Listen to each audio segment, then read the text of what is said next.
Welcome back to all the viewers. As in the previous video, we have discussed about the percentage method of elasticity of supply.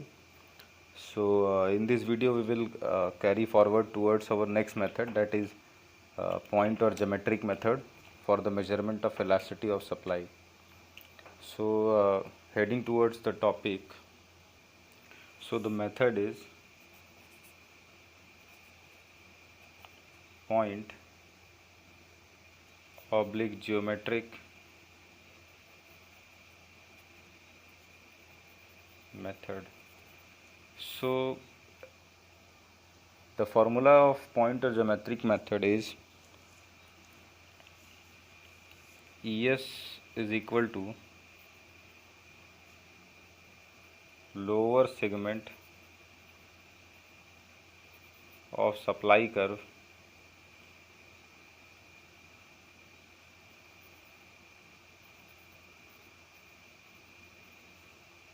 upon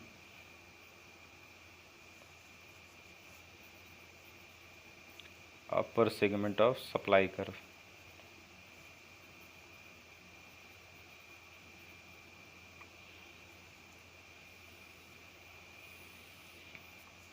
So this is the formula of point or geometric method, in which we have to find out about the lower segment of supply curve upon the upper segment of supply curve. So basically we used to prove that different types of supplies using this formula.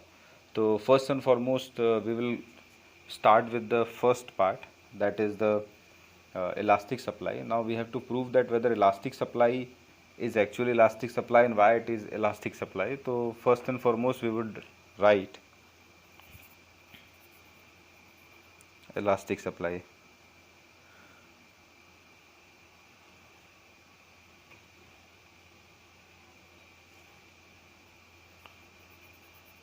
As I think you are all aware that elastic supply is that supply in which the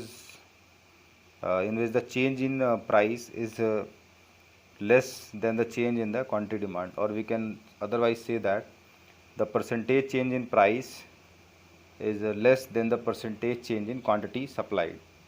So in that case we have to prove that the lower segment of supply curve, we have to find out the ratio of lower segment upon upper segment upon lower segment, and then we would decide whether the diagram, or whether the diagram drawn for elastic supply is actually denoting that or not.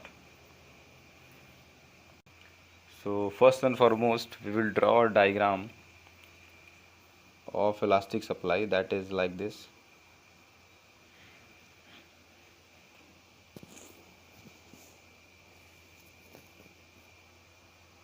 थोड़ा टेढ़ा हो गया है, इसको manage कर लीजिएगा. This is Y axis, this is X axis, this is origin. Here we will write quantity supplied units में, and here we will write price rupees में. यूनिट्स लिखना भी ज़रूरी है. जैसा कि हमको पता है कि यहाँ पे जो सप्लाई हमारा इलास्टिक सप्लाई होता है वो आपका फ्लैटर इन शेप होता है. सो जब हमको प्रूव करना होता है कि हमारा सप्लाई जो है वेदर इट इज़ इलास्टिक और not elastic, then we have to draw the diagram far away from that original diagram. So हम इसको जो है ऐसे करके थोड़ा ड्रॉ करेंगे. जो ये है इसको थोड़ा सा वाई डैश एक्सिस भी बनाएंगे हम यहाँ पे इस कुछ इस तरीके से वाई डैश एक्सिस भी बनाएंगे. और उसके बाद हम चेक करेंगे कि whether the curve is of elastic और नॉट. तो सबसे पहले हम यहाँ बनाएंगे अपना फ्लैटर शेप का सप्लाई कर्व, जो कि हमारा इलास्टिक सप्लाई में होता है. तो ये हमारा फ्लैटर शेप का सप्लाई कर्व बन गया. अब यहाँ पे हम बनाएंगे पी क्यू. अब जैसा कि कर्व यहाँ पे है, तो इसको अगर हम फॉरवर्ड कर दें तो ये कहीं पे आके यहाँ पे रुक रहा है. तो हम इसको जहाँ पे ये एक्सटेंडेड लाइन रुकती है वहाँ हम उसको मार्क कर देते हैं टी. ठीक है. अब हमारा जैसा कि हमको फार्मूला अपना पता है, तो फार्मूला के बेसिस पे अगर हम जाएंगे, that is E S is equal to upper segment upon lower segment upon upper segment. So यहाँ पे आपका लोअर सेगमेंट जो होगा वो जो एक्सटेंडेड लाइन है और जो ओरिजिनल है आपका वहाँ तक हो जाएगा, दैट इज़ एक्सटेंडेड लाइन से लेके जो आपका ओरिजिनल है, तो हो जाएगा T Q upon O Q. तो T Q upon O Q का मतलब कि अब इसको यहाँ लेने के लिए हमको यहाँ पे इसकी वैल्यू भी पता करनी पड़ेगी कि इसकी वैल्यू कितनी है। तो हम सपोज़ इसका बीच का वैल्यू हम मान लेते हैं एज एन एग्ज़ाम्पल कि इसके बीच का और इसके बीच का जो वैल्यू है वह है 2 और यहाँ से यहाँ तक का भी वैल्यू है 2। ठीक है, अब 2 मानने के बाद जैसे ही 2 मानेंगे वैसे यहाँ पे वैल्यू हम अगर पुट करना चाहें तो t से लेके q तक, तो t से q तक की वैल्यू है 2 + 2 = 4। तो यहाँ लिखेंगे हम 4 अपॉन o से q तक की वैल्यू है 2। तो after dividing that we will get 2। और 2 क्या है, ES इज़ ग्रेटर देन 1। यानी पहला तो आपका प्रूव हो गया एज इट इज़ कि पहला जो हमारा डायग्राम है that diagram denotes exactly elastic supply. तो कुछ खास नहीं करना रहता है इसमें, आप एक्सटेंड करेंगे लाइन, तो जहाँ से आपका एक्सटेंडेड लाइन है वहाँ से ओरिजिनल क्वांटिटी तक आपका जो है लोअर सेगमेंट होता है नीचे का, अपर सेगमेंट केवल जो हमारा ओरिजिनल क्वांटिटी होता है उसको हम लेते हैं। बीच में आप डिस्टेंस कुछ भी मैंने 2 लिया, आप 1 भी ले सकते हैं, 4 भी ले सकते हैं, एज यू लाइक। तो इस तरीके से करके बस फार्मूला पर रख के डिवाइड कर देना है, जो आंसर आएगा उसके बेसिस पर खुद ही पता चल जाएगा कि हमारा जो है ये सप्लाई कौन सा है। दूसरा हमारे पास जो सप्लाई है that is in elastic supply.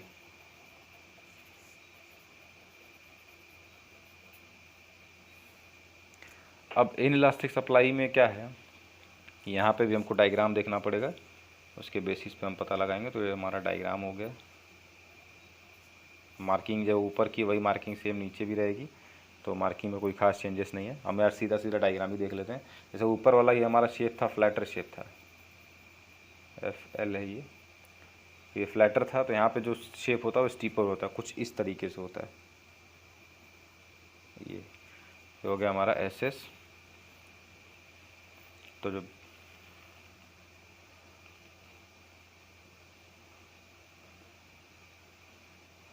अब SS हमारे पास बन गया, तो हम इसको क्या करेंगे, मार्क कर लेंगे अपना PQ।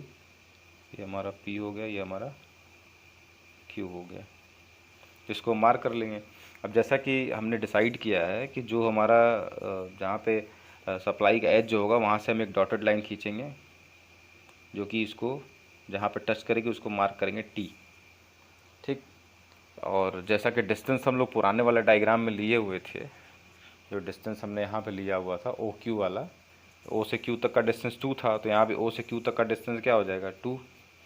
लेकिन T जैसा कि देखने में लग रहा है T ने डिवाइड किया इन दोनों को 2 पार्ट में, तो इन दोनों के बीच का हम डिस्टेंस मान सकते हैं कि आधे आधे पार्ट में किया, तो 1 इन दोनों के बीच का डिस्टेंस हो गया। अब हम अपने फार्मूला पे पुट करके देख लेते हैं। तो फार्मूला हमारा बोलता है ES = TQ upon OQ। TQ मतलब लोअर सेगमेंट और OQ मतलब अपर सेगमेंट। तो इसमें पुट कर देंगे लोअर सेगमेंट TQ की वैल्यू है कितना 1 अपॉन OQ है पूरा 1 + 1 2, यानी नीचे भी 2 दिया ही है, तो OQ पूरा 2 हो जाएगा। तो कितना हो गया 1/2 = 0.5। तो यहाँ पे ES जो आ रहा है वो आ जाएगा <1। ये हो गया आपका। तो सिंपल है, बहुत ज़्यादा टेक्निकल और टफ टाइप का नहीं है, और समझने का अपना अपना फेर है। तो इन इलास्टिक में आपका इस तरीके से हो गया, इन इलास्टिक भी जो है इसका भी काम हो गया। अब थर्ड हम देखते हैं यूनिटरी वाला। तो यूनिटरी वाले में भी सेम ही है, कुछ खास अलग सा नहीं है, क्योंकि 3 ही देखना रहता है, परफेक्टली इलास्टिक और परफेक्टली इलास्टिक नहीं देखा जाता है। यूनिटरी इलास्टिक में क्या हो जाएगा उसमें देख लेते हैं। तो यूनिटरी इलास्टिक में भी सबसे पहले डायग्राम ही देखना है। तो यहाँ से हम एक लाइन अपना curve as it is draw कर लेंगे। अब जैसा कि यूनिटरी में जैसे यहाँ पे स्टीपर शेप था आपका इस वाले में, तो यहाँ पे जो शेप होता है वो आपका नॉर्मल शेप होता है। तो नॉर्मल शेप मतलब ये 45 डिग्री लाइन होता है और एक्स एक्सिस से सीधा का सीधा जाता है। तो ये हो जाएगा आपका, अब हम यहाँ बना लेंगे पहले PQ। ये हो गया आपका P, ये हो गया नीचे इसको कर देंगे Q हो गया। अब ये क्योंकि एक्सटेंड करना है हमको, तो जो एक्सटेंड करने पे क्योंकि ये आपका ओरिजिन पे ही टच कर रहा है, तो ओरिजिन पे ही मार्क कर देंगे T पॉइंट। और जैसा कि दोनों का डिस्टेंस O से Q तक का डिस्टेंस ऊपर हमने 2 रखा है, तो यहाँ भी 2 ही होगा। जो डिस्टेंस आप लेंगे डिस्टेंस सेम रहना चाहिए, तभी आंसर जो है आपका एक्यूरेट आएगा। ये नहीं कि पहले वाला डायग्राम में 2 लिया तो नीचे 4 ले लिया, ऐसा नहीं करना है। जो डिस्टेंस रहेगा एक पर्टिकुलर ओ से क्यू तक का, जैसे हमने 2 रखा हुआ तो 2 हर जगह है, तो इस वजह से उसका थोड़ा सिमिलरिटीज़ होना ज़रूरी है। अब इसको भी हम फार्मूला पर रख लेंगे अपने। तो फार्मूला हमारा क्या बोलता है, फार्मूला बोलता है E S is equal to T Q upon O Q. तो टी क्यू कितना है हमारे पास, टी से क्यू तक का भी 2 है और ओ से क्यू तक का भी 2 ही है, तो इज इक्वल टू 1 आ गया। 1 आ गया तो मतलब E S is equal to 1। तो ये आपका इलास्टिक सप्लाई को फिर पर्टिकुलरली डिनोट करता है। ये आपका जो शेप है, ये आपका नॉर्मल शेप हम बोलते हैं इसको अदरवाइज़, या फिर इसको 45 डिग्री लाइन बोलते हैं, दोनों में से आप कुछ भी बोल सकते हैं, या line passing from the origin ये भी कह सकते हैं। ओरिजिन से 45 डिग्री अगर लाइन बनाया जाए तो वो आपका यूनिटरी का शेप हो जाएगा। तो ये आपका तीनों जो है पैटर्न इस तरीके से कुछ है। अब हम देख लेते हैं कुछ factors affecting elasticity of supply, छोटा सा टॉपिक है, उसको भी हम कवर कर लेते हैं आज ही। तो नेक्स्ट हमारा टॉपिक हो जाएगा factors affecting elasticity of supply, US मैंने लिख दिया है। तो इसमें कुछ खास नहीं है, 4-5 फैक्टर्स है, 3 में बेसिकली हैं। तो जिसमें आपका सबसे पहला फैक्टर जो है वो आपका नेचर ऑफ कमोडिटी। तो नेचर ऑफ कमोडिटी के हिसाब से हमने गुड्स को 2 पार्ट्स में बांट लिया है। पहला तो एग्रीकल्चरल गुड्स होते हैं, एग्रीकल्चर या पेरिशेबल गुड्स हम बोल सकते हैं, जो कि 2 दिन 3 दिन में ख़राब हो जाने वाले गुड्स। और दूसरा हमारे पास है जो एग्रीकल्चरल, एक तो एग्रीकल्चरल गुड्स हो जाता है, एग्रीकल्चर गुड्स वो होते हैं जो 2 दिन में ऑटोमेटिकली ख़राब हो जाते हैं। और अगर एग्रीकल्चरल गुड्स हमारे पास नहीं है तो फिर उसका अपोजिट में हो जाएगा ड्यूरेबल गुड्स। ड्यूरेबल गुड्स और जो लंबे समय तक चलते हैं। तो यहाँ पे हमको ये देखना है factors affecting supply, elasticity of supply में, कि कौन से गुड्स में कौन सा हमारा इलास्टिसिटी ऑफ सप्लाई अप्लाई होगा। तो in case of agricultural goods, क्योंकि ये प्राइस बहुत ज़्यादा बढ़ भी जाए लेकिन हम प्रोडक्शन अपना जो है सप्लाई नहीं कर पाते हैं बिकॉज ऑफ कि 2 दिन में ये ख़राब हो जाते हैं, तो इस वजह से यहाँ पे जो सप्लाई हमारे पास एसोसिएटेड होगी that will be in elastic. और वही चीज़ ड्यूरेबल में क्या हो जाएगा, इलास्टिक हो जाएगा। इलास्टिक इस वजह से हो जाएगा क्योंकि इसको हम बचा के रख सकते हैं और लंबे समय में यूटिलाइज़ कर सकते हैं, तो इस वजह से यहाँ पे ये हो जाएगा। उसके बाद जो सेकंड नंबर का हमारे पास है वो है आपका टाइम पीरियड। तो टाइम पीरियड के हिसाब से हमारे पास 2 टाइम होते हैं, एक होता है शॉर्ट रन छोटा समय, एक होता है लॉन्ग रन लंबा समय। तो दोनों केस में हमारा इलास्टिसिटी ऑफ सप्लाई कैसा होगा उसके बारे में बात कर लेते हैं। सबसे पहली बात तो शॉर्ट रन ऐसा समय होता है जहाँ पे हम सप्लाई को एडजस्ट नहीं कर पाते। एक बार जो हम सप्लाई ले चुके रहते हैं फिर उसको चाहे प्राइस बढ़े या कम हो हमको उसको ही बेचना रहता है। तो ऐसे केस में जहाँ पे कि हमने पहले डिमांड में बात किया था, जहाँ मजबूरी एसोसिएटेड हो जाए, हम प्रोडक्शन इंक्रीज़ ना कर पा रहा हूँ, सप्लाई इंक्रीज़ ना कर पा रहा हूँ, ऐसे केसेस सब सारे ऐसे सारे केसेस में जो supply will be in elastic. तो यहाँ हमारा सप्लाई हो जाएगा इन इलास्टिक। और उसी का जस्ट अपोजिट हो जाएगा लॉन्ग रन। लॉन्ग रन का मतलब होता है ऐसा टाइम पीरियड जहाँ पे हम अपने सप्लाई को एडजस्ट कर सकते हैं according to the need and requirement of the market. तो लॉन्ग रन में आपका हो जाएगा इलास्टिक, क्योंकि ज़रा सा भी अगर प्राइस आपका चेंज होगा तो हम सप्लाई को तुरंत कम या ज़्यादा कर सकते हैं according to the market demand. तो इस वजह से यहाँ पे सप्लाई आपका इलास्टिक रहता है। उसके बाद तीसरा देख लेते हैं, जो थर्ड हमारे पास है, 2 तो हो गया, तो तीसरा जो हमारे पास अवेलेबल है वो है आपका टेक्निक का प्रोडक्शन। तो टेक्निक का प्रोडक्शन के हिसाब से हमको देखना है कि टेक्निक का प्रोडक्शन के हिसाब से क्या होता है। तो प्रोडक्शन करने के 2 टेक्निक हमारे पास अवेलेबल हैं। पहला तो आपके पास है लेबर इंटेंसिव और दूसरा हमारे पास होता है कैपिटल इंटेंसिव। या फिर हम लेबर इंटेंसिव में क्या होता है, मशीन का इस्तेमाल ज़्यादा होता है और उसका कम ना, जी नहीं ऐसा नहीं होता। लेबर इंटेंसिव में क्या होता है, हमेशा से हम लेबर का इस्तेमाल ज़्यादा करते हैं। तो टेक्निक का प्रोडक्शन में ये भी लिख सकते हैं हम, या फिर हम इसको अदरवाइज़ लेबर इंटेंसिव क्योंकि हमारा ट्रेडिशनल टेक्निक है तो हम इसको ट्रेडिशनल भी लिख सकते हैं, ऑब्लिक करके यहाँ पे हम ट्रेडिशनल टेक्निक भी लिख सकते हैं, और कैपिटल इंटेंसिव को हम मॉडर्न भी लिख सकते हैं। तो दोनों के केस में इलास्टिसिटी ऑफ सप्लाई हमारा क्या हो जाएगा कि एक्चुअली जो आपका ट्रेडिशनल मेथड होता है वहाँ पे इलास्टिसिटी ऑफ सप्लाई जो होगा वो आपका इन इलास्टिक हो जाएगा, क्योंकि यहाँ पे हम सप्लाई को एडजस्ट नहीं कर सकते।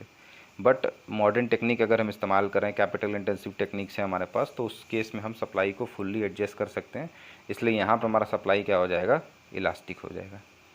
सो आज के लिए इतना ही, फिर नेक्स्ट हम देखेंगे next chapter. Thank you for watching this.